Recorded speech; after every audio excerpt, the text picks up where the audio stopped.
The Team Never Quit podcast is proudly sponsored by Navy Federal Credit Union. If you're overwhelmed by shopping for a new home, Navy Federal's new home buying center has every solution that you need. Go check out NavyFederal.org for more information.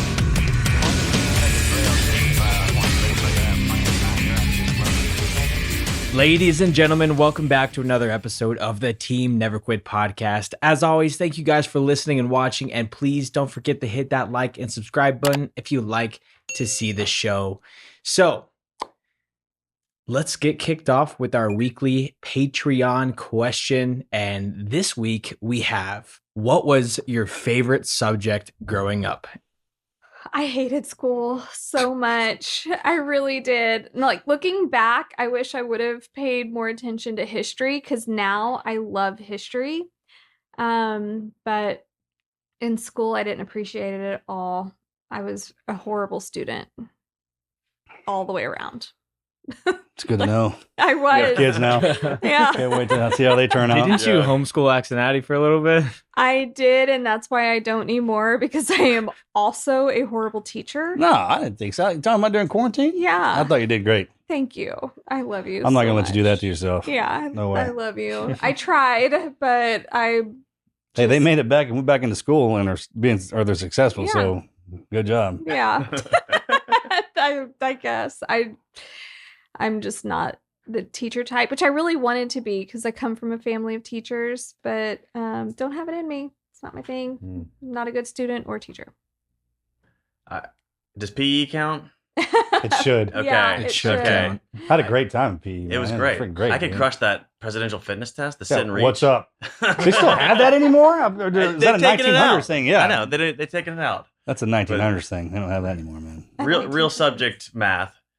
It came relatively easy to me, so blazed through Okay, that. so I think that's an actual phenomenon. There's people you either get math or you don't. Yeah, I think that's true. And I talk to people now when I have kids and you try to explain it to them. Like some people, they give them math. My father was a genius like that. Yeah. And just, I get it.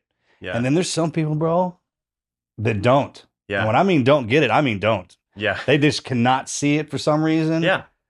And I don't think we identify that much in school because when a kid's like, I'm not good in math, they're like, oh, everyone says that. I'm like, no, there are people that aren't good at math. Yeah. I am. For sure. Yeah. I'm one of those. And they're great at everything else. Yeah. It's like this blog, man. What's yours? History. Yeah, History. you're right, History, yeah. history. Yeah. When I was in, now it's, I really like studying the planets, the physics behind all the universe and how all that works. I got into that like a dork. When I turned 40, I got into World War II history and barbecuing. It's like every other dude. Sounds about right. Yep. And I did start to study math a little bit more, believe it or not. Okay. And it was easier for me. Yeah. But back in the day, I mean, I really had to put out to get my grades. Well, it's shit for me. I don't do much math these days, but I do try to read a lot. So that was always, English was hard for me, but I knew it was important. So I did set myself to task. I eventually got good at it, but it was like naturally math. And then, English and communicating was like a learned skill. No one explained this to me because I started reading a lot too now. Yeah. The correlation between when you read and how you speak. Yeah. Have you ever seen somebody who thinks intelligent until you ask them to read out loud? It's amazing. Yeah. To watch that phenomenon go down. What happens? Yeah. Like a lot of people can't do that. So I started reading out loud. Yeah. And reading, and then the stories and the words and the verbiage and how people put them together. Yeah. You learn a lot by reading. Yeah. Doing that. Well, they say the number one correlation of general intelligence and like the reading and history is tightly correlated to how much you read as a kid. Yeah. First, how much you read too, as like a really young kid, and Yeah. then also how much time you spent reading. Yep. Yeah. If reading was only a subject, like an actual class in school, Yeah. but instead they make you learn all the stupid grammar with it. Like, Which is a different class. it's a totally different class. Like, I Yeah. can read books. If that was all I had to do, I would be great at it. Yeah. But you asked me to break down the sentence and like identify which part, like the whole grammatical thing. I'm lost. That's We actually more like had it science. as a class. Yeah, I'm like, Yeah. that's not what I'm trying to do here. Yeah, but we had reading as a class. There was a book. Everyone read from it. Like one person would read for a little bit, and the others had to listen and follow along. Yeah. Got done reading that one, and put another book in front of you. Oh, wow. It was an actual class. My great grandma was the town librarian. Oh. And for 50 years. It's still there. They named it after her when she died, town library. And she implemented reading in all of her kids, grandkids, great-grandkids, and even great-great-grandkids. She died just a few years ago, but reading is... it's so underrated. People don't talk about that. Like now we have audiobooks, we have YouTube, we have all of these things, but actually sitting down with a book, there's something to it that it's magical. What about you? I probably say science interested me the most, but I probably was not the best at it. But I always found it very interesting. Because you hated homework. Yes, that is true. That's a factual statement. Hunter was a sports playing kid. Yeah, so. I would probably say PE if I was going to say anything. But it's such a great class. It is a great class. Best class. That's such a great class. There's the rope climb. And real class. You shouldn't be able to clap out of that either. Yeah. I mean, I know kids can do that. You got to have PE in the day, man. Oh, I know. It should probably be around the first period of the day, actually. Yeah. Get those kids in the school, wake them up, get them moving. I tell you what, they've cut recess down and PE. It's ridiculous. It's bad. Yeah. Oh, so. That's actually a pretty good question. Yeah, I like that question. Whoever did that, good job. Yeah. All right, brother, let's get started with this, man. Let's do it. Thank you for doing this. Thanks I like to back it back up. Yeah. And let's find out where you're from and then how you got the ambition to be a Navy SEAL. So where were you born? Let's do it. So born and raised in Franklin, Tennessee. So okay, so that's a popular place now. It is a popular place now. Yeah. So just south of Nashville, about 30 minutes south, right? Good location because Nashville's exploded and like the growth kind of comes down. And we don't like too much growth, but I've heard that too. You guys are kind of particular about that place. Yeah, it's better than the alternative. You don't want to be dying. You don't want people to be leaving, but controlled growth is good. But born in the early 80s, and it was a different place, but just this small town. And I love it. I love my town, love my hometown, and my wife gives me so much crap about it. She's from Oak Ridge, Tennessee, which is not too far away, but, not from Franklin. And, there's this Morgan Wallen song about hometown. Yeah. You guys know the lines, but the chorus reads like, I love you more than when a bass hits the hook. And then he goes, yada, yada, finish the chorus. Then it says, but this may be the last time I lay you down because I don't love you more than my hometown. Yeah. There's just something about that's a good line. I don't know. It's like, whoever wrote that. Yeah. Boys in the South or just small town, but there's something so powerful about being connected to the people, the places, the land, and, feeling that history. And so I feel blessed because, grew up there, left for the Navy. I'd gone to college, but then came back, went to the Navy, 12, nearly 13 years, and then was able to come back. And it's still a great place there's a lot of economic opportunity and a great place to raise your kids, so come back and plug back into that. I've heard that about that town. Yeah. That's what they say. Yeah. And that y'all don't want anybody else moving there. Not too many more people. That's right. Yeah. For sure. So how old were you when you decided to be a SEAL? So I was, I went in at 25. Check. Yeah. So that's almost waiver. It's almost waiver. Almost waiver. You're on the top end there. That's right there, but you're an old dude. Yeah. I was a little bit older. How about that? Yeah. Did we look at remember when you found out someone was 30? You're like, shit, man.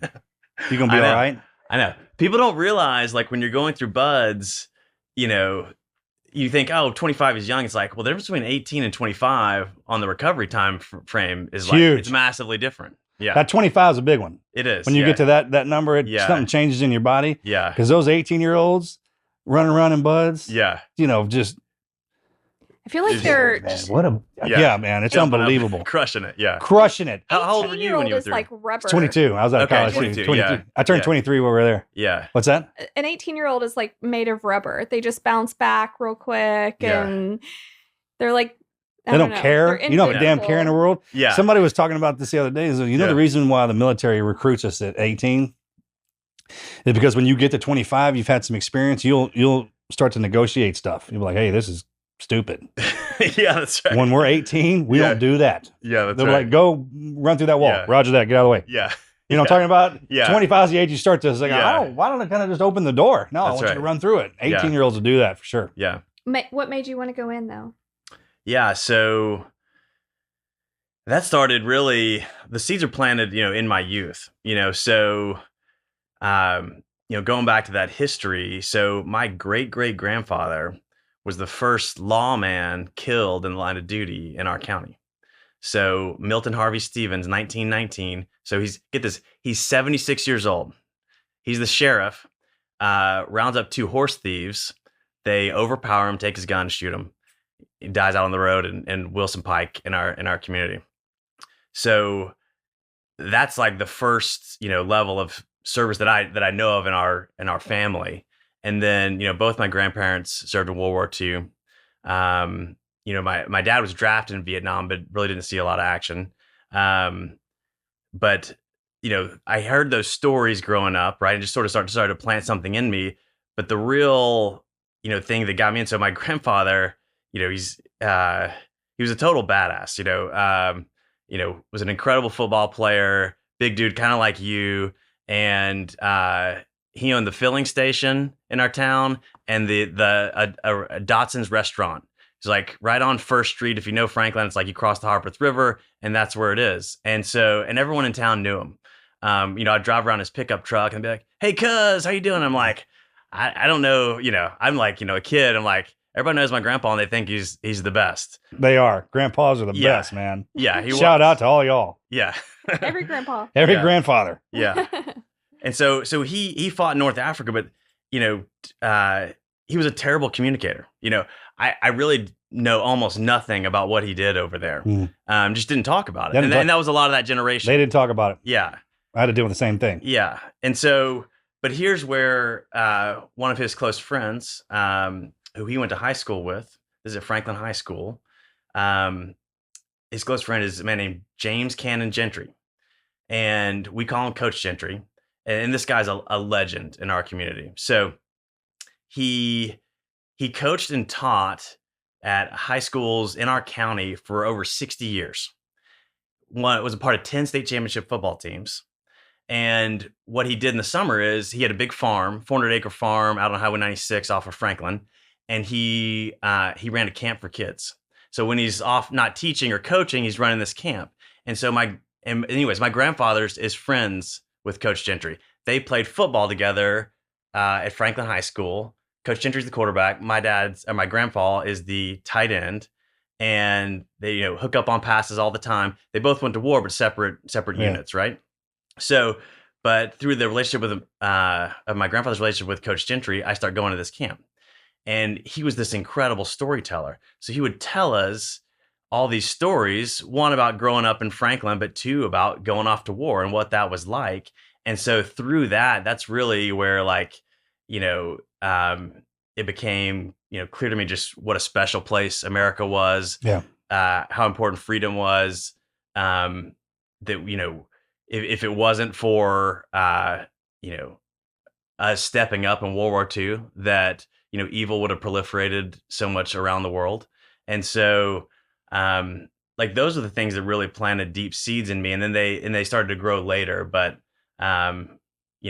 it's awesome. Here's another awesome small town thing. So, last year, Coach Gentry died in 2022, 94.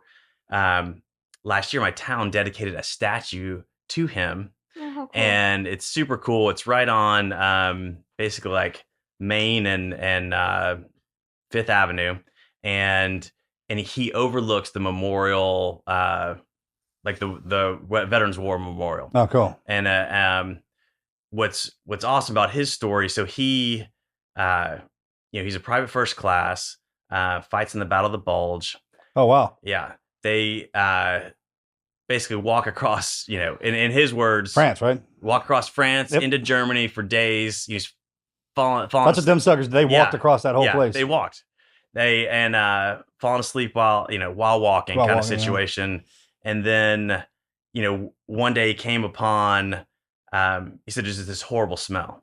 It's like nothing he'd ever smelled before," and his whole unit of guys are just throwing up. And they don't know, they're like, "What is this?" They don't know what this is, but they got to keep going.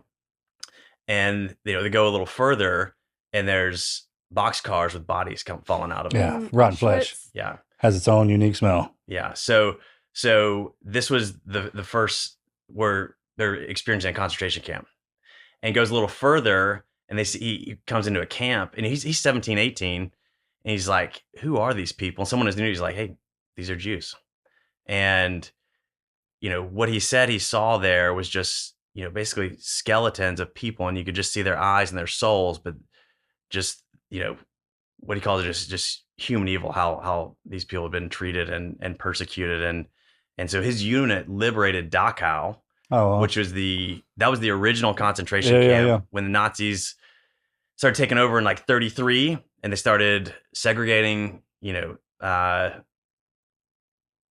Jews and then other people that they wanted to out of society, put them in these camps. That Dachau was the first one. So it was like I got to grow up with that history and that story. So it was so deep inside of me that then later when I grew up, go to high school, I go to Wake Forest University, and I'm a junior and 9/11 happens. And so that was, I'm on a pre-med track. I thought, hey, that's what I want to do in this world. I was good at math. So that helped me out. And that happens, and it just sort of shifted my thinking a little bit. And then fast forward to the next spring, this is my senior year. The Iraq War kicks off in 2003. Yep. And so I had taken the MCATs. I was going to go to a med school, and here's another, life happening to you. December 2002, I live off campus, riding my bike home. Car doesn't see me, pulls out, and just crashed about 20 miles an hour. So I fly over the hood. My right leg hits, and just don't it was like immense pain. And I'm trying to like crawl out of the road. Buddy of mine sees me, comes and stops the situation, take the ambulance on. But anyways, I had broken my hip. So I got a broken hip, but now I'm starting to think about the military. You're like, now I want to go to the SEALs. Yeah, that's true. And so sure, it's that like we're letting there broken. Yeah. So like here, this gets better. So I'm in a wheelchair for a couple months, and then I'm on crutches. And now I'm into my spring year. I'm like, hey, I'm not really excited about going to med school. I'm going to do something else. I crushed my way into the recruiter's office, and I can just think from the recruiter's perspective, like, who's this? This guy's got a broken wheel. Yeah. And I didn't even think. I'm like, yeah, of course I'm going to recover from this. Like, I'm going to do this thing. And, the recruiter's like incredulous, like, okay. I'm like, yeah, I want to be a SEAL. I'm like, yeah, roger that. You actually go there to get crutches. Yeah. And buds, right? That's right. Yeah. The place is designed to do that to you. Yeah. You don't go in there like that. No. You don't want to. Yeah. So, but yeah, I recovered from all that. So I went home because I've been a bit of a, I'm walking through the desert a little bit, looking for my burning bush, trying to figure out where I'm going to go here. And so I did some more exploring, and it got down to I was trying to look deep in the meaning of life and getting very spiritual. So I'd applied to several divinity schools. So, and I got a scholarship to Yale Divinity School and Vanderbilt and Regent. So I had that, and then I had this SEAL thing, and I just, in my mind, I was like, well, either way, I'm going to be helping people meet their maker, right? It's one way or another. And so, either way, I'm getting used. Yeah. So, the rational side is, hey, the war's going on now. Like, this is like every generation has, since the beginning of America, has fought to preserve our freedom, right? And it's like, hey, why not me? Like, this is my time. This is my generation. This is the right time. And I knew, I can go to school later. I can do these things later. This was the time. That's it. So you can go back and do those other things. That's you can't go and do. There's an age thing on the SEAL program. So that's how I got. I applied for the billets to OCS, and then they gave out 8 that year. I got one of them, and so December. Will they show up in the mail? So it's this very convoluted process. I'm curious. It's like a college application, but you have to go and like meet the recruiter and do the physical stuff. Yeah. And then they're telling you that like the recruiters like Big Navy, right? And the communication between Big Navy and like NSW is not always like the best, right? Right. And so they keep telling me the board's going to meet. And I mean, it ended up being like a year and a half. And finally, just one day, they're like, I was almost like moving on because it had been so long. Like maybe I just need to be doing something else. And one day they call up and like, hey, yeah, you got it. And you're going to OCS in December. It was still like, this is like March of 05. And then I still had to wait another 8 or so months. But yeah, started out in December 2005. Was that in Pensacola? Yeah, sure was. My brother was one of the last classes that went through there. Oh, was he? Okay. Yeah, he when we got back, he went through OCS. Yeah, when was that? 06? I think it was okay. 06. He must have come right after me then. No, I'm lying to you because we went back to Iraq. Yeah. It was 08. Okay, yeah. All right. 08. Yeah. That's crazy. So you were able to go in as an officer. Yeah, so it's one good. How does that work? If you're going into the SEAL teams, do you go to boot camp first and then OCS right after that? Yeah, so there's if you're going on the officer route, there's 3 ways you can get in. One is you went to the Naval Academy, obviously not me. You do ROTC, and then they have basically a handful of civilian billets. There's not a lot of them, and it's like, hey, you're going to go through OCS. So OCS is basically your boot camp. It's 3+ months and run by Marine Corps drill instructors. And so you're getting a lot of boot camp and like, I mean, Marine Corps drill instructors. Yeah, my brother's still buddies with the guy who put him through, Gunny Jones. Yeah. Oh yeah, I know Gunny Jones. You know, everyone does. He put me through. Dude. Yeah. Everybody knows that guy. Yeah. He's something. Yeah, he is. Freaking Gunny Jones, man. So you don't go to Chicago? No. So I just went to Pensacola. Oh wow. Yeah. You lucky son of a bitch, man. I guess. Ben and Marcus are like, dude. I mean, some of our guys just get shined on. You know what I mean? You're like, hey, good for you, bro. I'm not even mad at you, man. I'm like, good job. Good job. Yeah. All right. So you graduated OCS. Did your orders show up for Buzz while you were in OCS? Yep. Oh, check. Yeah. So that was one great thing about the Navy is before you go in, you can like know, hey, assuming I graduate OCS, like you're getting orders to this, line of duty basically. So I knew I was going to Coronado. The Marines, like, it's like, hey, you go to Marine OCS or OTC, and they're like, okay, hey, here's your MOS. And you're like, shit, I don't want to be a supply-o. Yeah. You know what I mean? It's like, hey, they just give it to you. Hey, Roger that. Needs of the Marines. That's right. Yeah. So there went out to Buds in March of 06, and then we classed up May, class 260. That's what you were? Yeah. 260. Yeah. May too. You were a beatdown class. Yeah, it was a pretty. Or you were half and half. So this was a weird period where they had like canceled the winter Hell Weeks for like. You were there during that? Well, I'm on the tail end of it when they no I remember canceled it. that. I remember that. Yeah, but it created this weird. I mean, had to have this created. weird like dynamic where like a couple of classes had been there so long because they're like delayed, and they're just getting beat down in PTRR like all the time, which is worse. Yeah, it is, and people don't realize that, and yeah. So, but they ended that for I think good reason. It just didn't make a whole lot of sense, and God, I remember looking at all the guys' faces when they try to do that. You're like, what? Yeah. Why would they do that? Because it was getting rid of too many people. Yeah. The winter classes were too hard. Too brutal. Too brutal. But I mean, the summer classes, you get beat. It's offset. Yeah. And there is no downtime in Buds where it's easy. No. Matter of fact, if you get hurt, that's worse. Because then you go to a holding phase where they beat you. Yeah, no, I didn't get hurt going through, and I felt like it was like, oh, man. Like you made it through in one shot? Got through one shot. Yeah, good for you, buddy. Yeah. Another one of those guys. Yeah, man. My brother did that. Yeah. Decided to go through in one fell swoop. Yeah, so I got the intel. You want to check in on Friday afternoon. That's right. Right? Because any other time, it's gonna be there. It's gonna be game on. They're there, and I mean, you're in your dress blues, and you're gonna be getting wet and sandy. All right, if y'all are paying attention out there, this is a great piece of information we don't ever pass on. Right here. When you're checking in the Buds, check in on Friday after two or three. Yeah, I mean, I would go for like 4:30. That's a definite. Yeah, right. The quarterdeck's everyone's gone then. Yeah. So I did that. Great which helped piece of me. advice. Yeah, and then so that helped kind of ease in. Then like Monday rolls in, you get there's just like a day or so check in, and then you're in PTRR, and it's off and rolling. It is. Yeah. It's as soon as you get your boots and your med check, right? Isn't that what it is? Yeah. It doesn't matter what you're wearing. Yeah. As long as you got those boots on and that med check stamp. It's fair game. Yeah. It's game on. Yeah. Were there any defining moments in BUD/S for you? Yeah, I mean, I think Hell Week is for probably everybody. You're boat crew 1, obviously, or 2? I'm 2. So I'm like right at that edge. Yeah, that's what I thought. Yeah. So, gosh, going through Hell Week, I think the things I kept telling myself, one, hey, this is my opportunity. Go get it.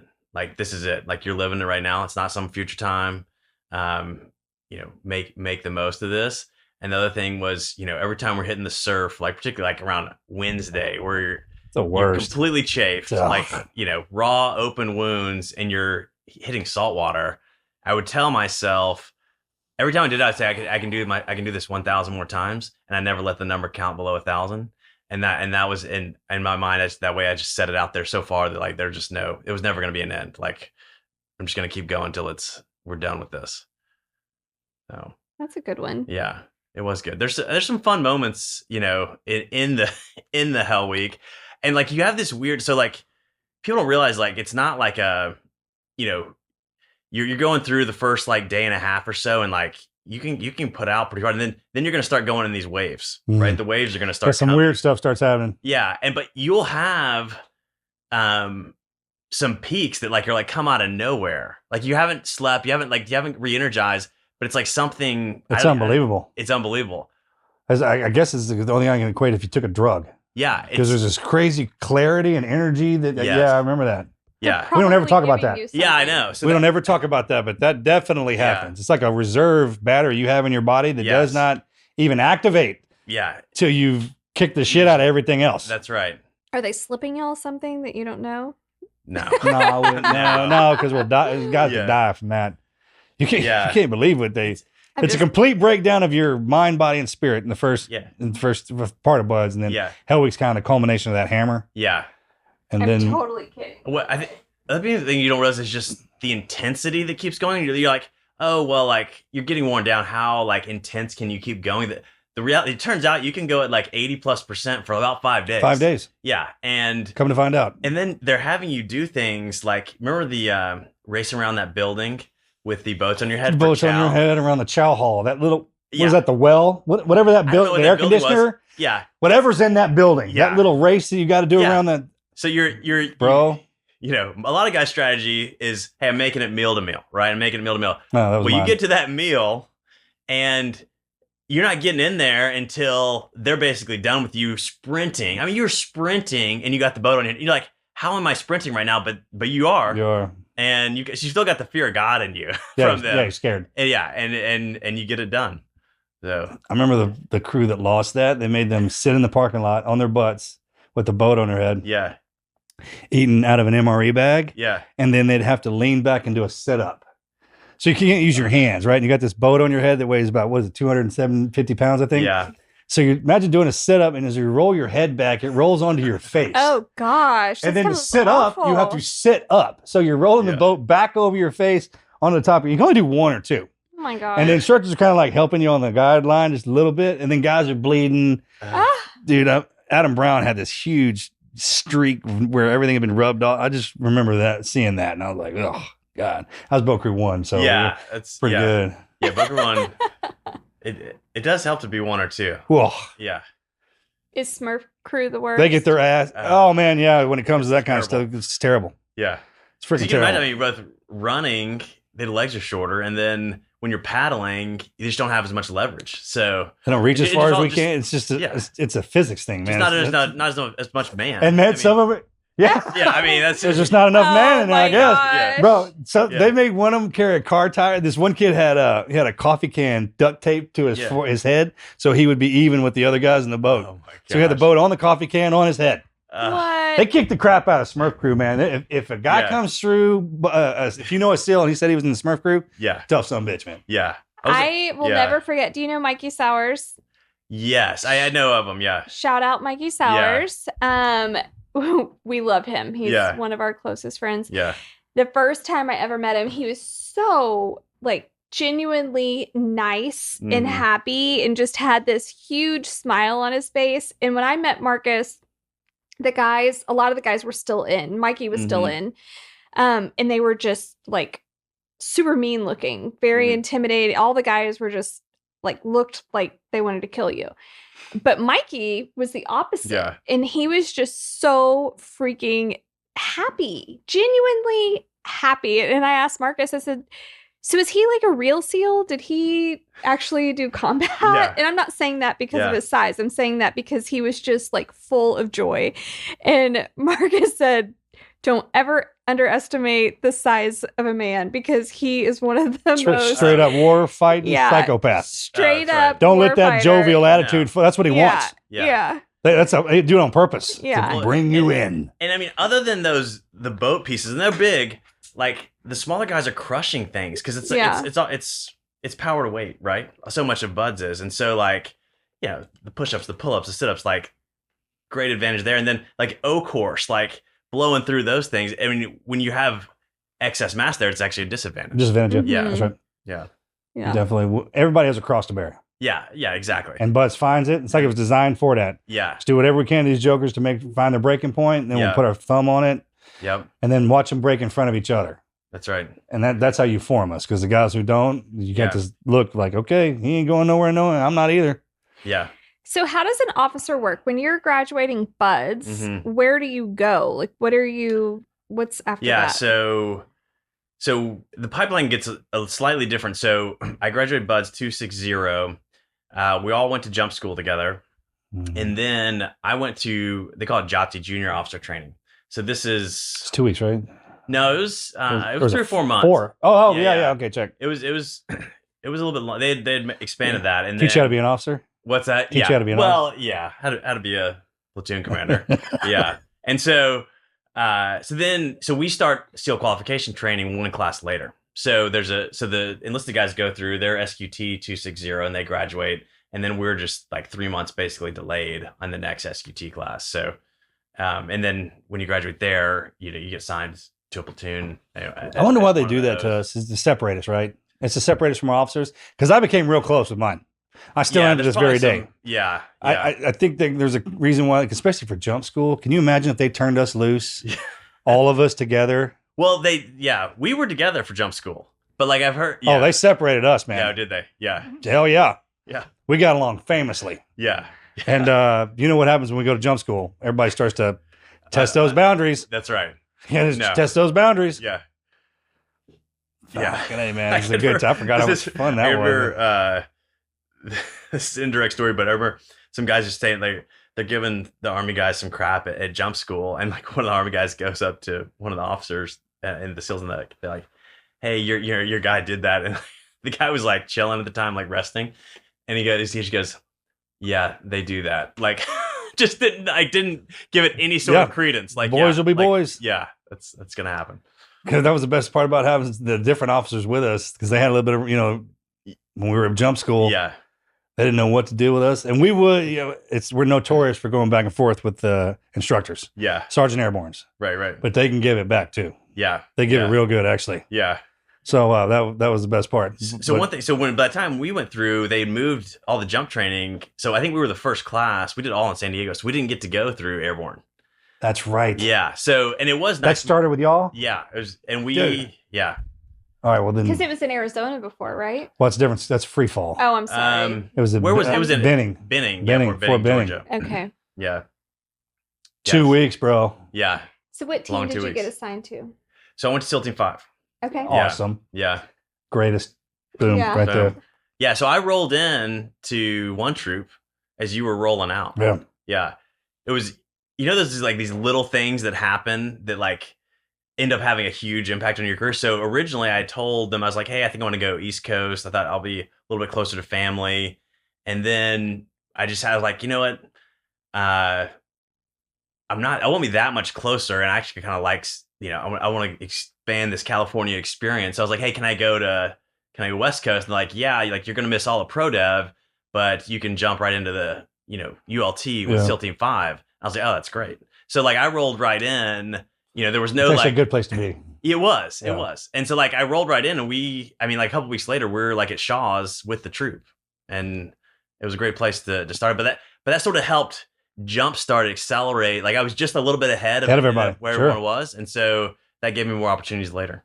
I think that's better. Pro Dev means professional development. It's basically our schools. Yeah. Like if you can think of something, we got a school for it. Yeah. But then you also learn when you're in the platoon with the platoon. So it's kind of a give and take. Yeah. So you got put in there quick. That's right good. There, that's good. Yeah. Hands-on training. And 5's the best. I loved 5. It was my favorite. Don't they call it Dirty 5 or something? No, it's Club 5. Club 5. Yeah. No Fun 1. Yeah, that's right.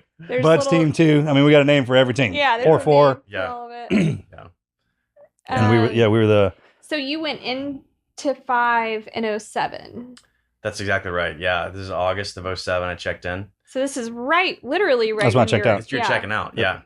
Did you cross paths with him? We didn't meet until a dinner in DC last year. It was, I can't remember which foundation it was, but that's the first time we met. Okay. Yeah. I mean, the team's small, but if you're doing your own thing, I mean, like his office will be right next to where I was at. Yeah. I don't want to say we walk with our heads down, but you definitely walk with your heads in something. Yeah. Yeah. And if you're not in the platoon with them, or even the sister platoon, then we really don't communicate. Yeah. So I was in Bravo. Bravo, yeah. Yeah. Were you Alpha? Okay. Yeah, you share the same. Well, we share the same spaces, but yeah, I think my brother rolled out of Bravo. Okay. All right. When he went to OCS. Okay. Yeah. For sure. How long were we there? So I was there 2 pumps. Okay, check. So yeah. So I did. Those are good years too, man. They were good years. Yeah. So we went to Ramadi. Yeah. And then I came back, raised my hand for an augment, went over to OEF, did a 3-month pump with those guys. Yeah, cool. And we were out. I was out in one of the outstations in the Konar. Nice. Yeah. So that was a great place to be for a little bit. And then it's out there, isn't it? Yeah, it is out Freaking there. out there, man. Yeah. Yeah. So then we let's see, went to the PI, and then I screened. Did you get anything out PI? Did you get any scrapes out there? No, we didn't. I know some guys every now and again would pop. I knew a couple guys. It's real hit or miss. That's right. Yeah, we had the partner force did some good things, but like we couldn't get that close to Check. it. So yeah, I was just wondering. Yeah, if you're on that crew. Yeah. Hold on. And you screened, you said? Yeah. So then I screened. I went over and did the boats. Yep. And so I was a boat troop commander, and then I basically spent most of the next 6 years there. I went over to Team 4 for a platoon commander, and then came back, and then the troop commander, and then. Were you on the op where we got run over by where the Scarabs got ran over by the luxury liner? Oh no, I wasn't, but okay. I had heard about that. Yeah, that was insane. That was probably one of the craziest. JT was on that. 2011, right? Yeah. Or 2010. I couldn't imagine that happening. Yeah. No, unbelievable. Hold on. All right, so you got back 4, then you went back to the command, then. Yeah, I went back to the command, and then now I'm transitioning out in 2018. So, are you married? Yes. At that point? So met my wife Sarah in 2011. My sister set us up on a blind date, and it was good. But I was going through S&T, and then the timing wasn't quite right. But anyway, she ended up moving up to be with me in 13, and then we got married in 14, and so she was with me the last like 4 years or so. Nice. So, yeah. Long enough. Yeah, it was. That's an enlistment, man. It was. Yeah, she'll tell you that. She'll tell you that. Yeah, and they earned that right, man. The women who, especially our generation, for sure, absolutely. Yeah. So at that point, you get out. Are you staying in California with your wife?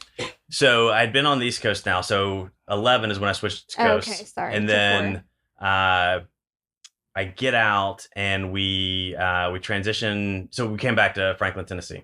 Oh, nice. Yeah. So, did the transition. Was that always the plan? Pretty much, yeah, it was. Yeah. I wanted to come back home too. I was just curious because a lot of the guys, man, they go different places. Yeah. No, I had always wanted to come back, and we talked about the hometown thing. It was, we live this like Norman Rockwell existence. Like I live on Main Street, and my kids go to school on the street. Like we either bike or run or walk to school like every day. my wife and I got married on the same street at our church, which is like half a mile from our house. So like it just has this awesome like local feel. That's like some Joe Dirt Silvertown kind of stuff, bro, man. You know what I'm talking about? Yeah. Good for you. Yeah. But So high class. yeah, it is. It is. Oh my gosh. And y'all have kids? Yeah. So we got 4 kids and 1 on the way. Oh my gosh. Oh, you got a tribe going, bro. We do. Good for you, man. Yeah. Good for you. Yeah. So what? Getting out, guys, transitioning out, man. It's kind of difficult. I don't want to say for us, but it's kind of difficult. Yeah, for sure. You know what I mean? So what was it that captured, or has anything captured you the way that becoming a SEAL did? Because you know that fire we were talking about, you get. Yeah. There's a feeling that goes with it. You can't help it. Yeah. I didn't have that when I got out.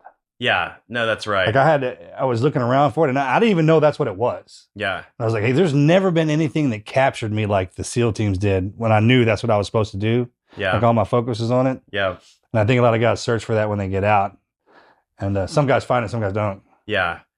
Yeah, that's right. I mean, it was absolutely brutal, I think. And for more than one reason, like I know one of the themes of the podcast is the never quit, you know. So, you know, you have hard things in life that you know, you choose, right, to do. And then there's things that just happen to you and you're just gonna have to deal with it, right? And so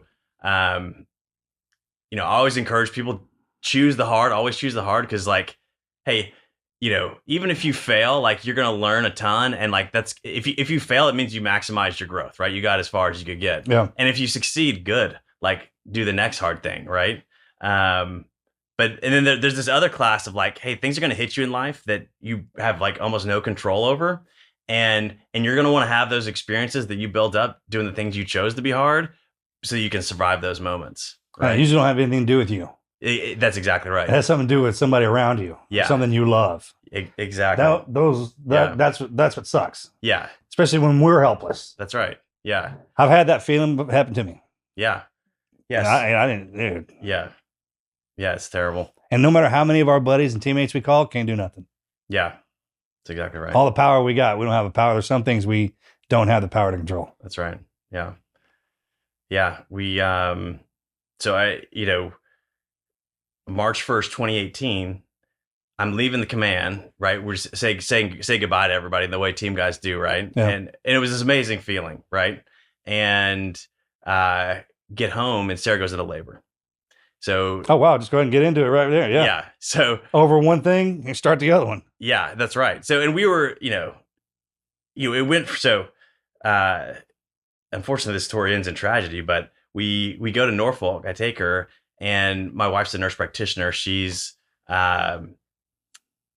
she's tracking the baby on the Doppler. Like she's really into it, like tracking the heartbeat, and we get there, and then, as she's laboring, my son passes away. And so and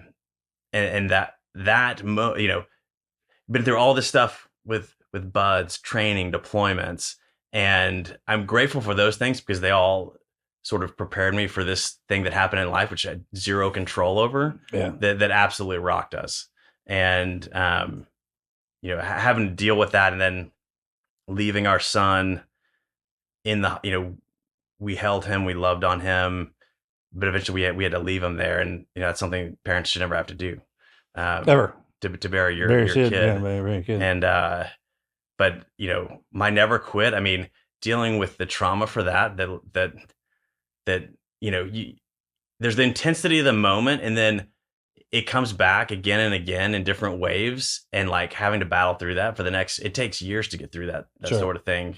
And anyways, that's my hardest, never quit thing, is just battling through that, coming on the other side. Eventually, he was our third, and we've had 2 since, and now we're pregnant again. So, there is hope on the other side, but it's a very difficult road. Yeah, but that's the one you lose. Yeah, That hits us the hardest, right? absolutely. Yeah. I'm sorry you had to go through that. Yeah, it's terrible. Yeah. Oh, Yeah. There's something, people go through hard times, and, a lot of times we think about acute, this really difficult moment in buds, or I'm doing something physically difficult. And like a lot of times the hardest things to get through are the emotional and psychological pain that you have from an event. And Oh, that whips your ass worse. Yeah, I think it's so much worse. Yeah. So much. Yeah. Can't get out of there. No, you can't get out of there. Yeah. And the human body, man, you whip on that, eventually it takes it. That's right. And you build up a tolerance to it. Yeah. Love, right? It's the craziest. It is. Dude. It is. How did y'all get through that? What got you through it? Yeah. I mean, it wasn't easy. You know, it's so hard because it's something that just Sarah and I experienced and no one else, you know?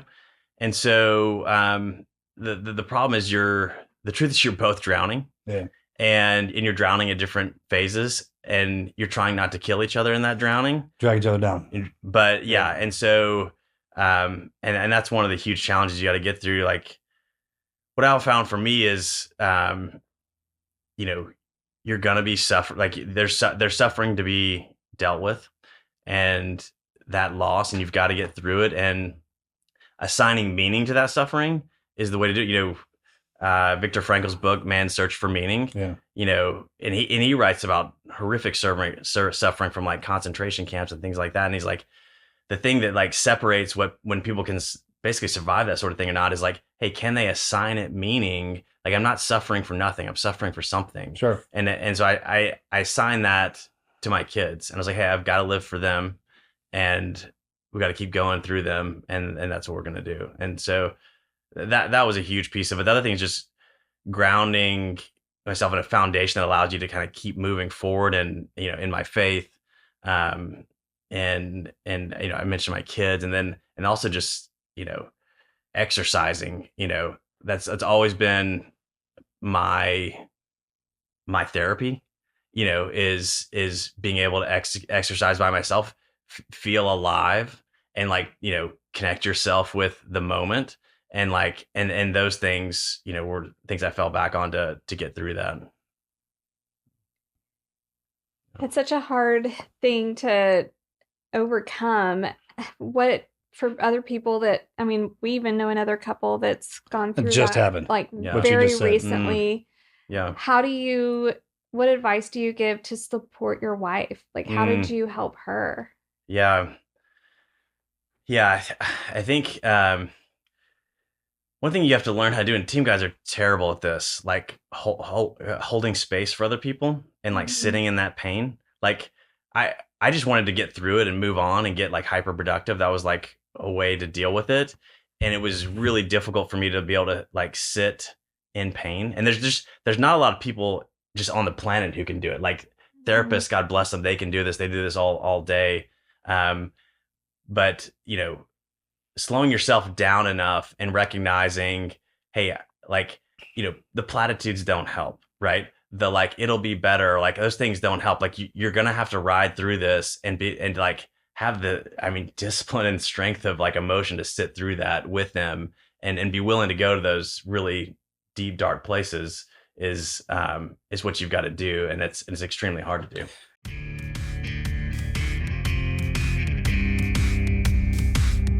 All right, golfers, so you already know PXG for their dedication in crafting top-tier, high-performance golf clubs, but now they're bringing that same energy into apparel. Made with premium materials and cutting-edge technology, PXG's apparel designed for peak performance, seamlessly transitioning from the course out to any occasion. I just got my hands on some PXG apparel, and I've got to say, I am very impressed. The quality, the style, and the fit are all top-notch. These pieces are designed for performance on the course, but also versatile enough to fit any other event. They've got everything from pants and polos to sweaters, hats, jackets, and so much more. PXG apparel has you covered from head to toe, all in premium style. So, if you're looking for apparel that's easy to go from the course out to a fun night out, PXG apparel is the way to go. Trust me, I promise you won't be disappointed. Just go check out the site. Elevate your style game with PXG Spring Summer 2024 collection. Go head on over to pxg.com/TNQ and you can save 10% on all apparel. That's pxg.com/TNQ to save 10% on all apparel. pxg.com/TNQ.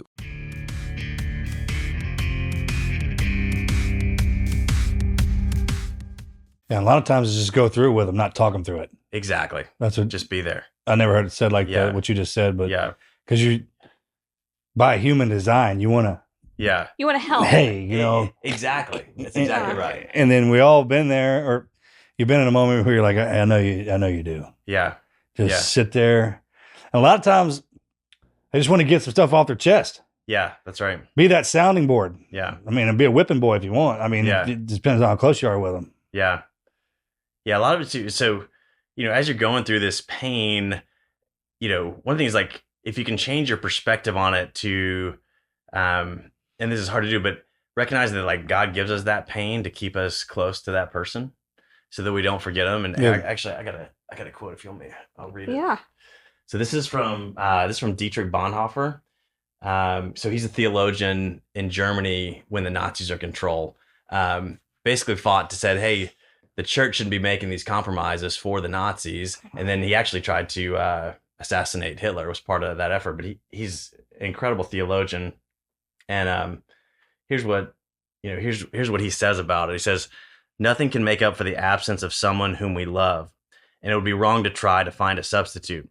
We must simply hold out and see it through.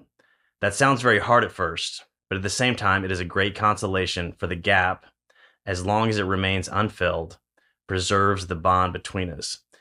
It is nonsense to say that God fills the gap. He does not fill it. But on the contrary, he keeps it empty, and so helps us to keep alive our former communion, even at the cost of pain. That's powerful. So that's something we've held on to, and just finding some gratitude for the pain and losing our son was Edmund. We were gonna call him Bear, and the hope to reconnect with him. Yeah, pain's how you reach him from the other side. Exactly. Yeah, because it's a different kind of feeling altogether. Yeah. Is there anything that your friends ever did that actually gave you an ounce of peace, or any, like, just for advice for other people that are going through it? Like, how can friends support in a time like that? So I think it's one, asking, asking what do they, not just what they need, but like, hey, do you want me to be here, or do you need space? Yeah. Right. And because people deal with tragedy in different ways. Yeah. And so, and people probably be pretty clear about that, whether they're wanting that. And then the other thing is, again, just sit there with them in the pain. Like it's we talked about it, like everyone wants to try to, like, no one wants to sit there. It's just like, no one wants to do it. It's horrible. But sit there with them, be there with them, let them, like, they'll know that you love them just by your presence. Mm-hmm. Right. And so in being present with them, that's how you can do that, and I mean, there's always, we were well supported, the command was awesome, guys and their wives bringing food to us, and lots of support like that. But the hard part is like that lasts like a week or two, and then it's like, it's time to move on, but you're not ready to move on. You're walking around, everything's happened normal, and you're walking around with this huge weight on your heart that no one else sees, and you've got it, and you're trying to keep doing that. I think that would be, actually, if you know someone who's been like that, like, keep checking in with them, because they're going to be going through this. I mean, it's literally on the order of years before you can kind of really, I don't even say, you're sort of growing through it. You're not really, it's never really leaving you, Yeah. That's good advice. Yeah. I'm sorry you went through that. Yeah, well, things happen, and I'm grateful for my son.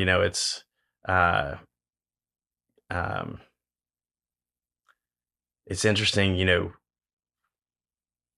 Like, I know he's like watching me, and I want to make him proud by how I'm living my life, and so we have that bond, and because I'm proud of him, and I want him to know that. That's the best way to show it. Yeah. So you started this what organization. Direction? Yeah. What direction did that drive you? Yeah. Yeah. So let's go into the entrepreneurial world, right? So we had this horrible tragedy. I'm transitioning out, losing my tribe, and then I always knew I wanted to be an entrepreneur. Like, my dad's an entrepreneur, and like, in many ways, I was like, I wanted to serve as long as I could, as hard as I could, but I knew, like, on the other side, this is what I wanted to do.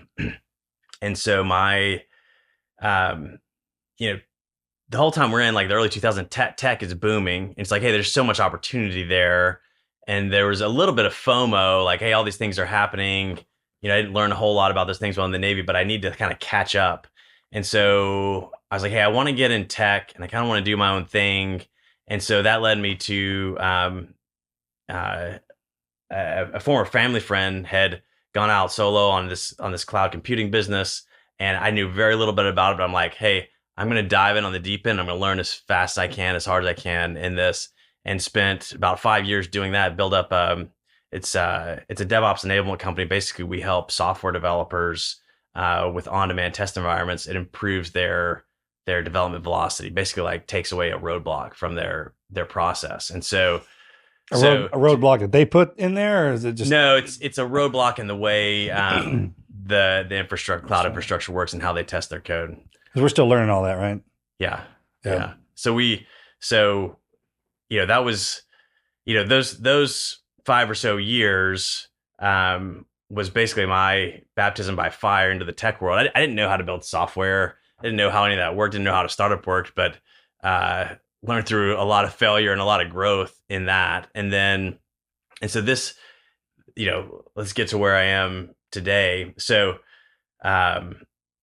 when I'm getting out, right, it's like you'd kind of been in a bubble, your own like kind of military bubble, right? And so you're in the community, but like you're so focused on the team and the command and like your training and then deploying, and like you're a little bit separated from like the rest of society, right? So like social media, the internet, all this stuff is blowing up, but I'm completely separated from that, right? So I get out in 2018 and it was like the world had changed, and it was like couldn't quite put my finger on it, right? So we go back home, we're like looking for community, like you're out with your kids at the playground, and like everyone's on their phones, and you're like trying to talk to like other parents, and like it's like, why is everyone on their phone? I'm like, I don't even get it. I didn't have a Facebook account, no Twitter, didn't have any of that, and so I'm like, something is different here. And then you can also see it, and it's like, you might have thousands of followers on whatever platform it is, but it's like, do you have someone you can like call to like move a couch? And you're like, I used to have a bunch of buddies with whom I can do that for, but now it doesn't seem like that's the case. And it's like everyone has replaced, these sort of surface connections, surface community that's not very real, with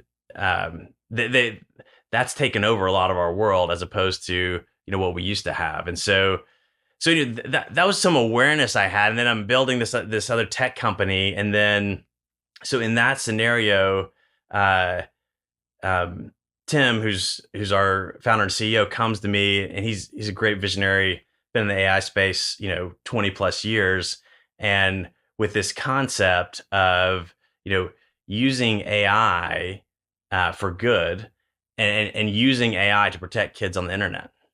And so that's where I am now. And, from the, societal perspective, what was so compelling, I had this observation, and then here I saw this is an opportunity to be part of a solution to this, what I call, social media is a democracy killing force. And it wields way too much power in our lives. And, we've let it get to a point where, now it's effectively critical infrastructure. Our GDP is tied to it. Our markets are tied to it. And you have these $1 trillion companies who've built these machines where it's like a race to the bottom of the brainstem, right? They've made their products increasingly addictive, more and more addictive, and they're trying to suck out as much attention from the world. And that's for us as adults, and I'll get into our kids, I'll save some space for that, but they don't care about, what happens on the other end. They just want your attention. And so, here we have, in America, democracy is in a pretty rough place.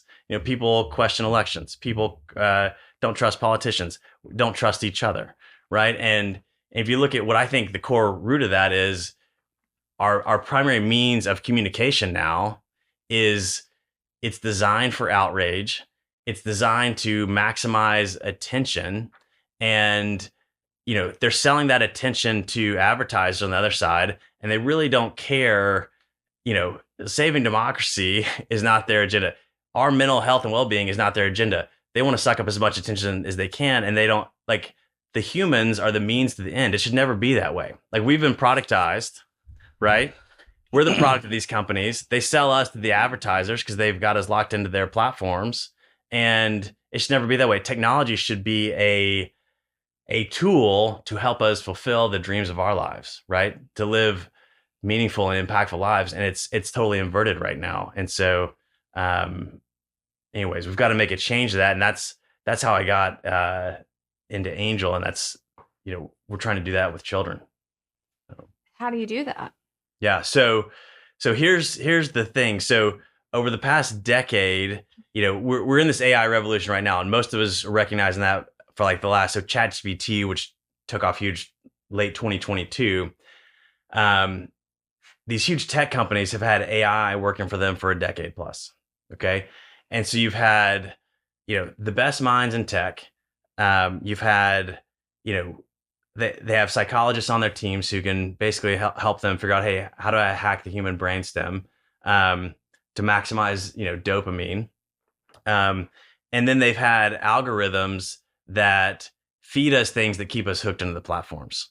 And so it's basically our brain that's evolved over thousands of years versus this incredible tech entity, and so that the AI has been working for the big tech, right? It serves their purposes.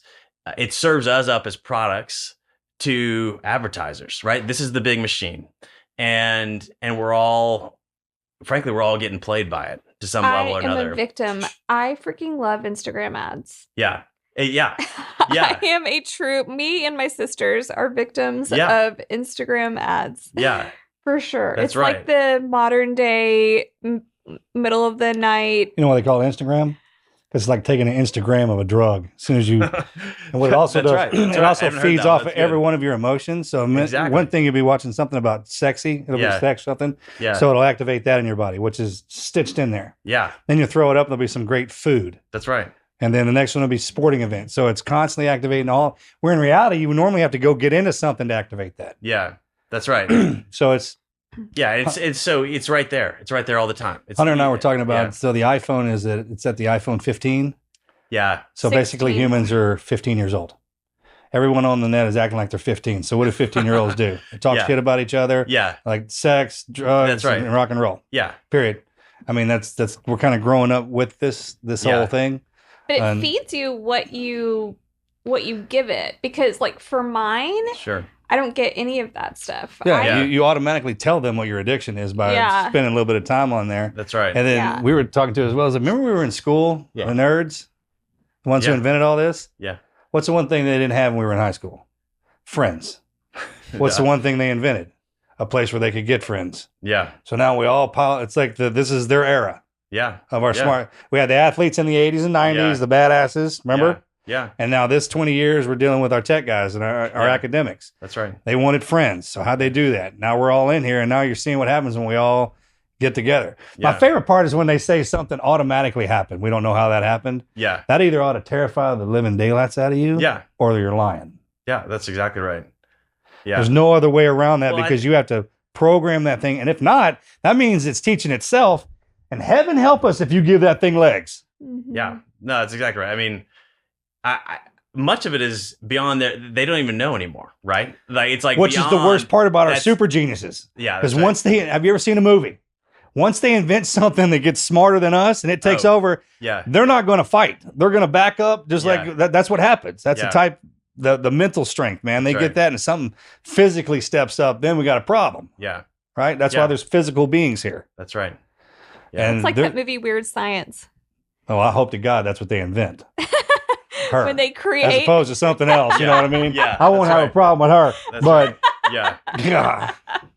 But didn't she get too much to handle? She was too much to handle. It's like every other woman around here. There's a little bit too much to handle every now and again. It's okay. I feel like Sometimes our super geniuses can get a little bit out of control with it. Yeah. Yeah. I mean, I look at it, our status, if you will, we took an oath, to our Constitution when we signed up to serve, right?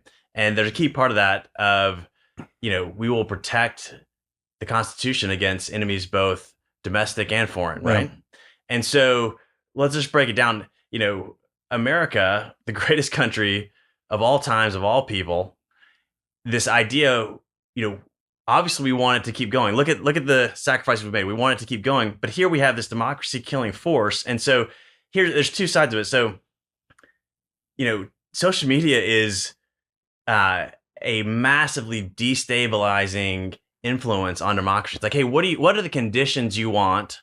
One, so either we're going to kill each other, right? That's the domestic threat, or some external foreign power is going to, right? Yeah. So okay, but let's look at the domestic side. To have a functioning democracy, we want people who are rational, discerning, and that's one bucket. We want people who are well informed, who have shared experiences. That's another bucket. We want people who believe in something higher than themselves.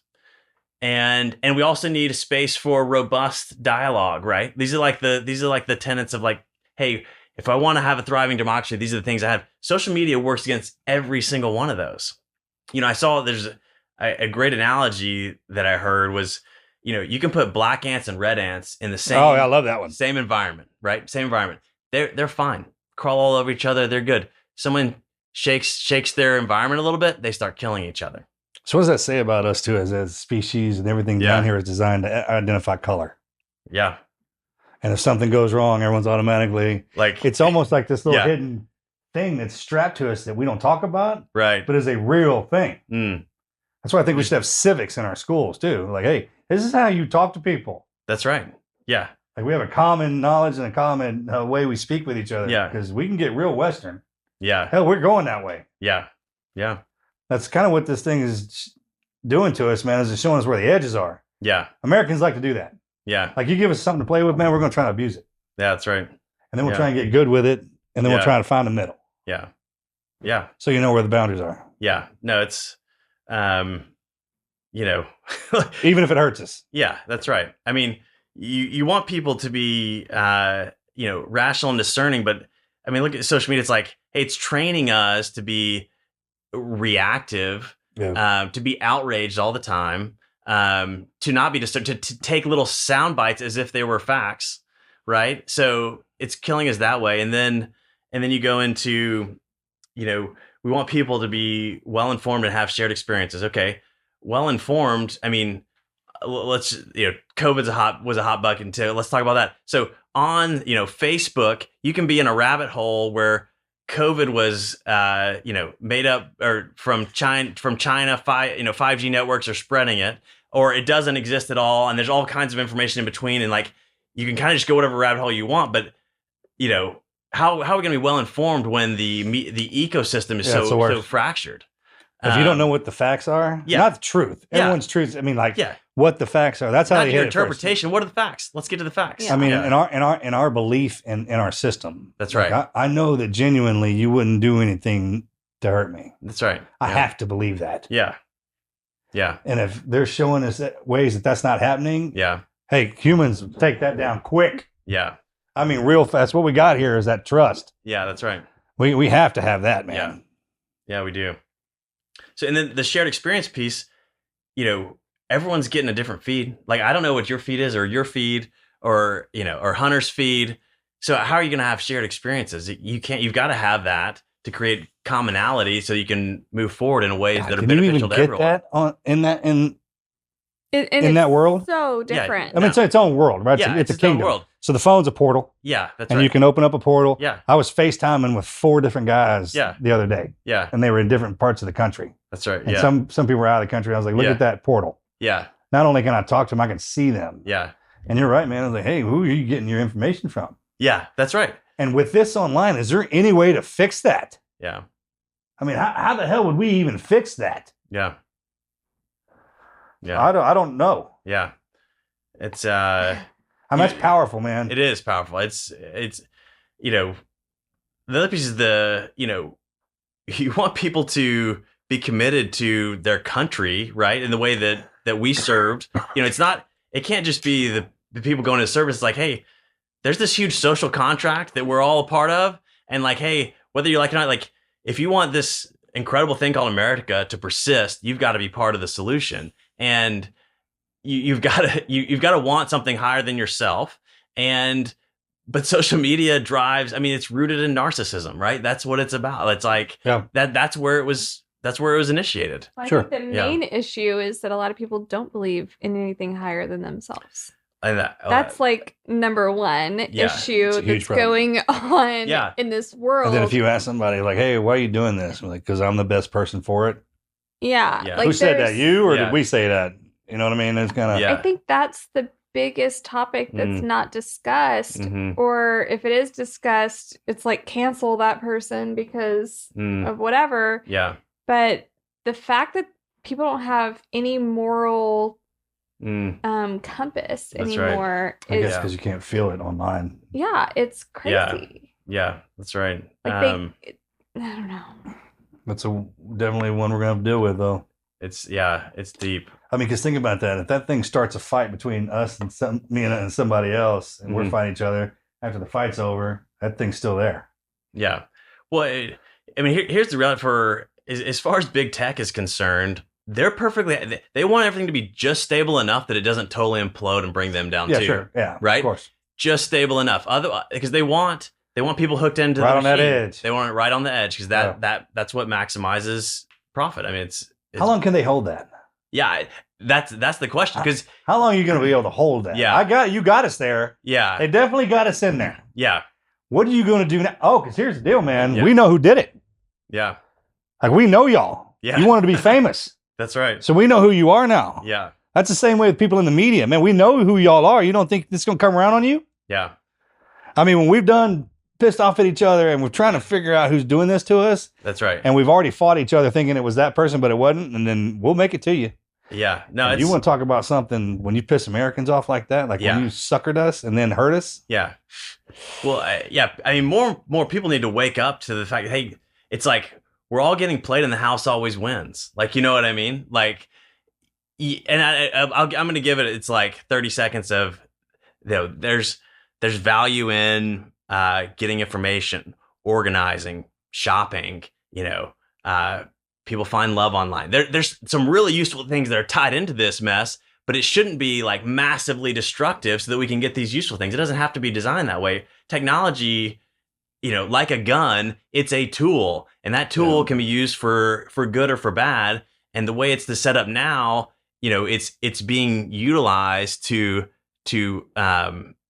productize us. Like we're the means to the end. It should never be that way. And so, and here's Melanie, you asked me earlier, how are we going to swap this around? So this is a huge problem. We need a lot of things. So one, we need like legislation and regulation. So this is actually going quite well. So there's the Kids Online Safety Act.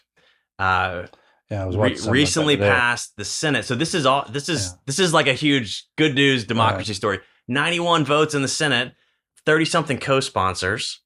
Like when you get, in this polarized, political environment, when you can get that many people behind one thing, it's like, hey, we have to agree on the kids, right? Can we agree on, let's start the way we get out of this. It is. It's like, you got to start with them. Because here, the truth is, so all these society problems that I've been talking about, amplify that for the kids, right? It's amplified multiple times over. And you can look at the health of a society, like, hey, how are their kids doing? And like, the kids are not all right. There's a Jonathan Haidt book out. I mean, you guys might have heard it, called The Anxious Generation. I highly advise, if you've got young kids or teenagers, read this book.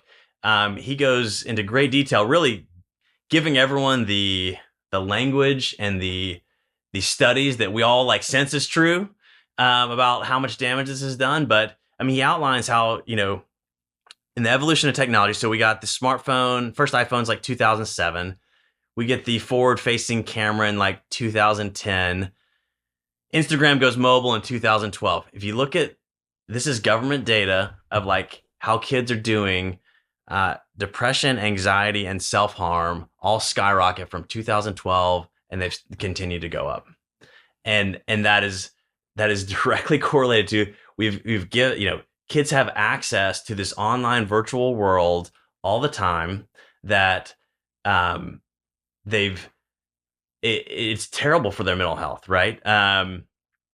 It is teaching them things that, hey, the most important thing in life is how many likes and followers you get. Sure. And like, really, like, where's the obituary where someone says, yeah, hey, 1 million Instagram followers, pretty good life, right? That has nothing to do with anything that people find of true value, which is, how have you loved the world? How have you made an impact on the world? Like, how you operate in social media is nothing about that, but it's telling kids this is where you get your value from, right? It's like Mark Zuckerberg comes in your house at like your kid's age 12, gets their smartphone and says, "Hey, I got it from here, Dad and Mom." They're going to get their value from us now, right? Like whether or not they're valued in the world, and it should never be like that, right? And they're spending all their time. There's a Gallup poll out: 5 hours a day on social media is the average. 9 hours on screens a day. So instead of doing things like when we grew up, you're playing outside, you're doing your extracurriculars, all these things, they're sucked into these virtual devices, a virtual world on their devices 24/7, and it's crushing for their mental health. Our little ones are right at the age where they just got phones. Yeah. And no social media though. Yeah, but we're very conscious of like no phones at the dinner table. Like we're, making sure that we're all having face-to-face conversations. No, for sure. You got to. Yeah. And like face-to-face quality time without devices. Yeah. One of the big problems is, man, you can be somebody you're not in that kingdom. That's exactly right. And then you get all this emotion from it. Mm-hmm. And then you put that down and you try to be that person in the real world, but I can see you. Yeah. Not like I can hear you too. Mm-hmm. That changes everything. And some people can't correlate those two. Like it hits them like a ton of bricks. Like, why am I not getting the respect I get online? I'm like, man, who are you? Yeah. In the real world. Yeah. Would you get in there? What are you doing in there? That's right. It's like I said, it's like we invented this and then we started playing with it, which is cool because our generation's crazy as hell. Yeah. I mean, we've been through everything. Yeah. But then our kids started playing with it. We didn't put any rules on it yet. That's right. We're like, but I don't think sex needs to be on there. Yeah. I mean, before all this, porn was a $9 billion industry and most porn's free.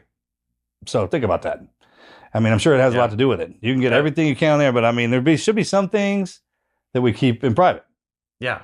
Well, it's just like TV. At what point between televisions getting into every household were there ratings on rated R, PG-13, different things, or going to the movies and not letting a kid into... Well, that's why you went to the net. Because you got around the ratings. That's why we did that. That's how it started. And so there are no ratings that's where they hid on that. the internet, which is weird to me that like a kid can watch anything.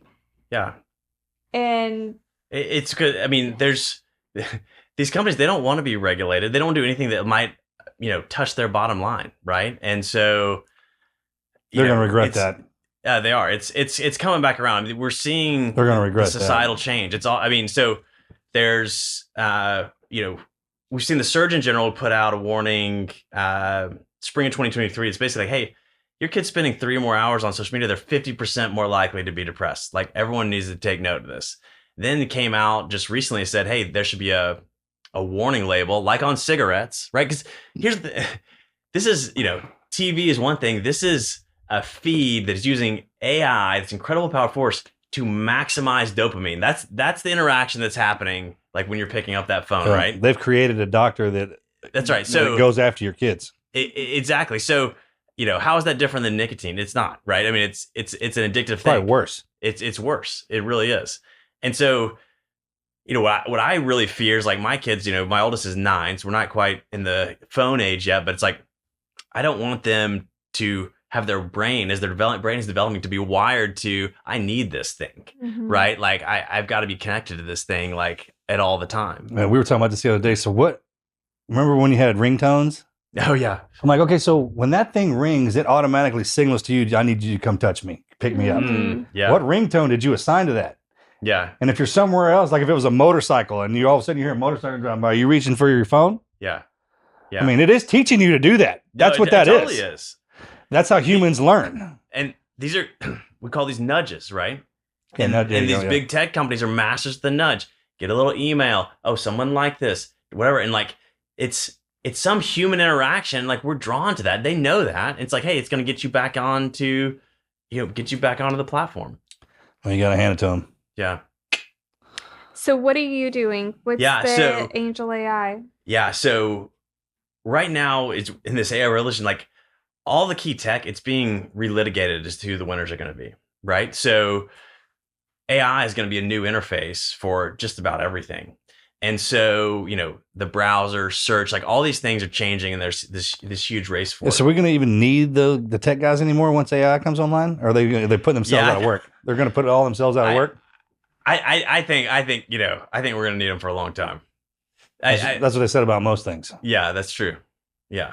Someone's got to know how it works, at least to some degree. But you're right, you can imagine the AI super intelligence that gets beyond that. It's I'm just like, hey, it's still a machine. You can still go unplug it. At the end of the day, it doesn't have legs yet. Yeah, there is a kill switch on this thing. As of right now, there is. Yeah, there is. Yeah. So, what we're doing with Angel Kids. So our mission is to use AI to make the internet safe for kids. AI is revolutionizing everything, right? It's like, industrial revolution, electricity, the internet. Now we're in the AI revolution, right? And here, I talked about tech as a tool, right? And it can be used for good or bad. We're using AI as a way to, so instead of working for big tech, the AI works for you. Okay. It works for you as a family. It works for your kid, meaning the goals of their mental well-being, the goals of what they want to learn, it can work on their behalf. Okay.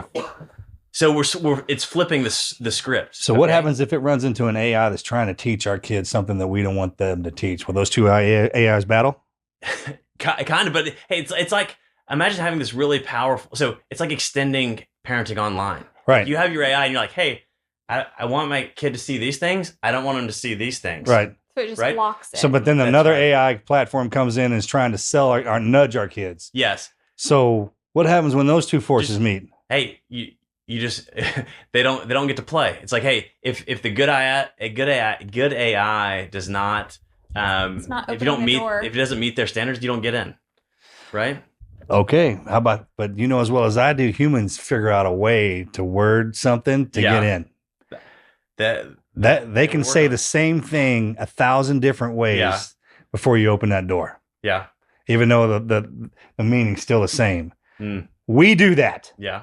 So I know that sucker can. Yeah. It's whoever's teaching this thing. Well, it's like raising a child, man. Are you teaching this thing to be good or are you teaching it to be bad? Because if you taught it how to kill, we're in trouble. That's right. Yeah. I mean, because it can already manipulate. Yeah. And we let it do it to our kids at a young age. You don't even know what's going on. It's like, just like you said, it's like a parent raising our kid that. I mean, it's teaching me one thing, but it's probably teaching my kids something else. Well, that's why we need the tech guys to continuously update. Well, that sounds like a good idea. Well, these algorithms to be able. Imagine having your own algorithm. Yeah. Right? You never had that. You've never been empowered in that way. But like, we know too much time on the device is bad. So, hey, tell your AI, hey, my kid gets this amount of time, and then guess what? Now you have a nudge. I want you to nudge them off. I want you to say, hey, you know what? Let's say little Johnny's goals are like, hey, I want to be a better soccer player and I want to learn my times tables. And you tell the AI that. Now it's, yes, you're the parent saying that, but you actually have technology that's telling them the same thing. All right. Right. So right now it's an adversarial situation. Like you want to be a good parent. Tech is working completely against you, right? It's working completely against you. Like it's taking your kid off into rabbit holes. It's disconnecting them from you. And so one of the key things we're working on doing is when your child is using this AI interface to, hey, this is how they get information, right? They can get their questions answered. They can be entertained with safe and age-appropriate entertainment. And then we take all that information, package it up and give it to the parent and say, hey, these are the things your kid is interested in because this is what they're asking for online. Right now, that's completely opaque to you, right? So this is so we have a expert advisory panel, and one of the advisors is a huge internet safety advocate, taught at thousands of schools. And he tells parents, he's like, hey, these algorithms are really important. If you want to know what your kids' interests are, go check their YouTube feed, because that algorithm knows them maybe better than you do. Okay, but now with Angel, we're flipping that around. We're giving the parents the information, right? Oh, so bro, the rabbit hole is no more. The parent knows what they've been down. It probably it knows more than that. Yeah, because it just gets the exterior or something that like little interest. It probably teaches you something about yourself you don't even know. That's right. You're just like, exactly I know right. I kind of like that picture, but what's behind it? That's right. We're also teaching that AI to say no to a human. I mean, you just opened up the door for that. To say no to a human because of what one human told it to do. And if it teaches itself, it's probably going to get to the point to where I know what's good for you. You don't know what's good for you. Because I've already had to teach some kids this, but not all kids are the same. Yeah. That's the part about being human as opposed to being computer. A human can identify that immediately. That's right. Yeah. A computer wouldn't be able to do that. Not right now. Yeah. So is this an app or is it a search engine or so what? It is an app. And so we've, it's out in beta now. We've got hundreds of families on it. And we're doing a big release in January.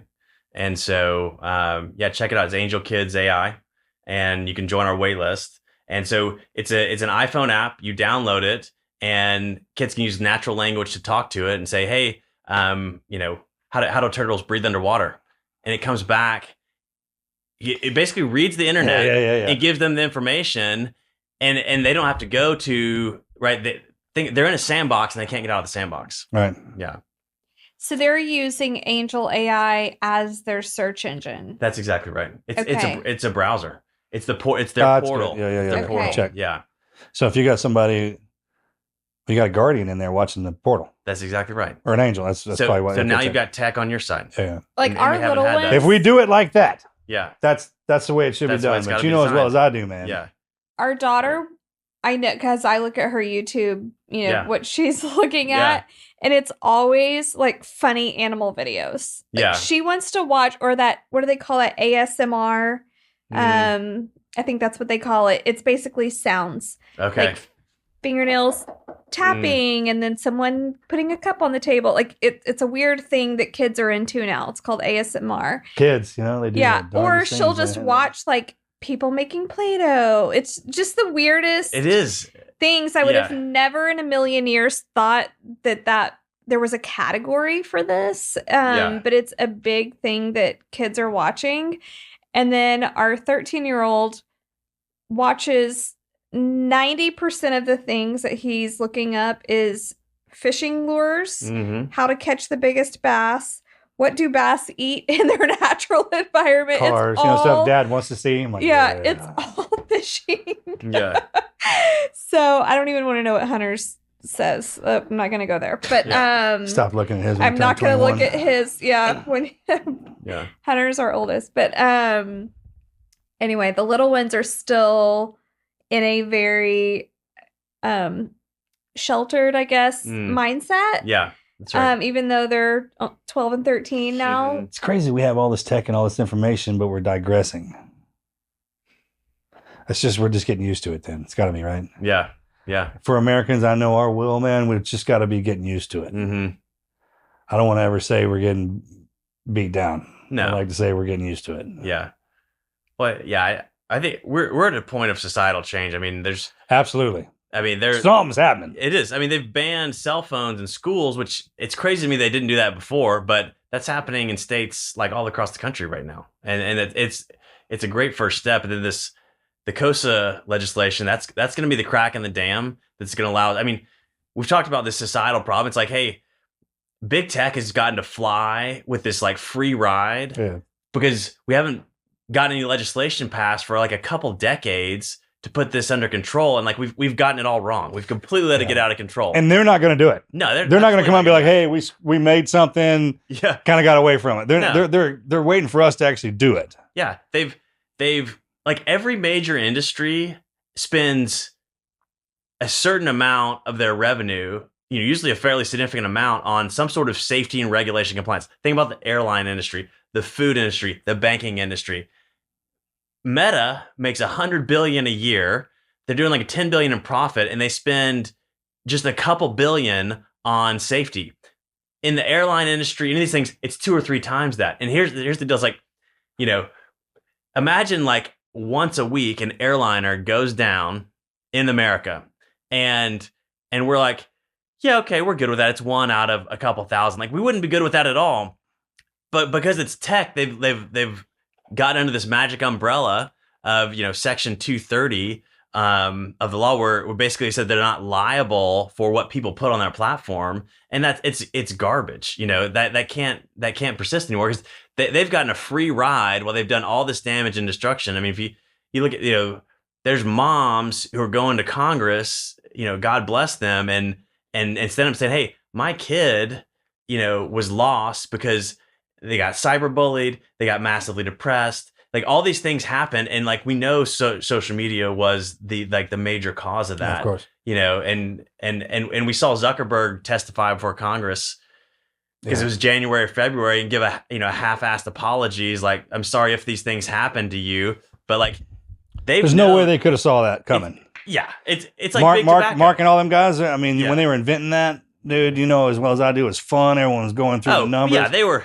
And no one knew how dangerous it was. They didn't. That's agree why with the that. money. That's why with Boeing, with the airlines. Yeah, they know how dangerous that shit is. Yeah, exactly. So we're kind of figuring this out. But it's now there's statistics on it. So they obviously know now that it is dangerous. So do something about it. For sure. And if they can. Yeah, I mean, they might not be able to put it back in the box. I'll give them just the slightest bit of credit. This is like the cigarette company putting filters on the cigarettes. But they did release some changes to Instagram where they're using the safeties by default. When a kid gets a device, like it's the most safest settings by default, and they're going to do some other things to help them, basically like opt out of certain content. So this is great. This literally just happened. I mean, but this is them reading the tea leaves and saying, you know what, we've been getting this free, but here comes the congressional train. Yeah. America's getting behind it, and I don't know if we're going to be able to stop it. So let's go ahead and do a little bit something about it. Sure. But it's no different than like big tobacco. They knew cigarettes were giving people cancer for years, right? They hide that, obscure it. They testify before Congress, like, hey, we've seen this, this, right? We've seen and this like play. That back in the day, doctors would prescribe that to you. Yeah, it'll boost your hemoglobin to make you healthy. Can't breathe. How about that? Because you can't breathe. My grandma. So we've done some weird, some backwards ass stuff in the States. That's okay, right. we just have. Yeah, just as long as we fix it. It's got to get fixed. So. Well, thank you for doing that, man. Yeah, that's awesome. How can our listeners back you up? What do they need to do to man, where can they find you? Where do we need to log on to get all this stuff? Yeah, so Angel Kids AI, join our wait list, and then you can follow me on Instagram, JP Thurman. And I really advocate for folks to spread the awareness, like, hey, people don't like getting played. Americans definitely don't like getting played. So like, hey, let everyone be more and more aware. Like, the hate shouldn't be against each other. It should be like, hey, who's shaking the glass? Yeah. Who's shaking the glass? And support the legislators who are trying to pass things like COSA. That's good. It's reining it in. It might, people argue sometimes about the details. It's like, hey, this is like, we're breaking a hole in the dam. Get it through. The dam is gonna come down. Yeah. This is the first step. And then, people need to demand better solutions from technology. Like, we shouldn't accept like what we've got, because it's way too damaging, right? And that's what we're trying to do at Angel Kids, is like, there's got to be legislation, regulation, there's got to be education, advocacy, you have to have an alternative, or else the status quo is going to continue. And so that's where we're coming in, using AI to make the internet safe for kids. That's awesome. Yeah, I'm excited about it. And you said something a minute ago, I hadn't thought about it, but if you got Americans fighting at each other like we're doing, like almost a hate thing, that means someone else is stirring us up. That's right. Because Americans love being Americans. Yeah. And if you say, go America, usually will calm everything down. Yeah. Mm-hmm. Yeah. But that's not happening. Yeah. So there's somebody definitely trying to work us into something. For sure. Yeah. Someone's pinning us against each other. Yeah. All right. Well, great job, bro. Thank you, man. Thank you. Thank That's you guys. Awesome.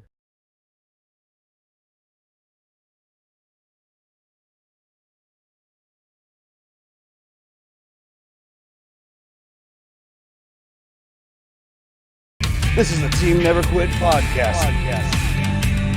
So buckle up, Buttercup.